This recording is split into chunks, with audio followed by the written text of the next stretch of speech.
Ang labing-labing at ang iyong mental health. Hindi lang katawan ang natutulungan ng labing-labing. Malaki rin ang epekto nito sa ating isipan at emosyon. Ito ay parang stress buster. Habang nakikipaglabing-labing ka, ang katawan ay naglalabas ng endorphins at oxytocin. Resulta nito ay bumababa ang stress hormones tulad ng cortisol, mas kalmado ka na at mas relax pa. Ito ay anti-depression effect din. Ang orgasm ay nagtitrigger ng dopamine at serotonin, mga brain chemicals na responsable sa saya at motivation.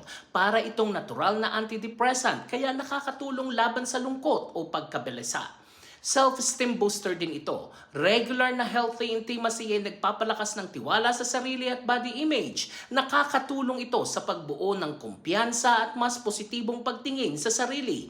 Better sleep ay may better mind. Pagkatapos ng labing-labing, tumataas ang prolactin. Isa itong hormone na nagpaparelax at tumutulong makatulog. Ang sapat na tulog ay critical para sa mental clarity, mood stability at memory.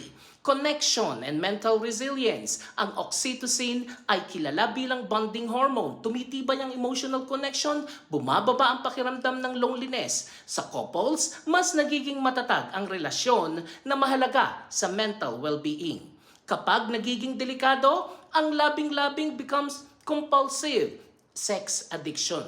Maaaring magdulot ng guilt, anxiety o problema sa relasyon. Kung ginagamit ang labing-labing para takasan ng emotional pain, pwedeng humantong sa mas malalim na mental health issues. Health Real Talk reminder, ang labing-labing is not just physical, it's mental therapy too. Healthy sexual intimacy ay mas mababa ang stress, mas matatag ang isip at mas masaya ang relasyon.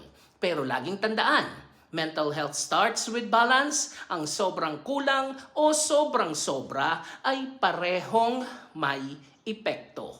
Ako po si Arlene para sa Health Real Talk. Have a nice day everyone.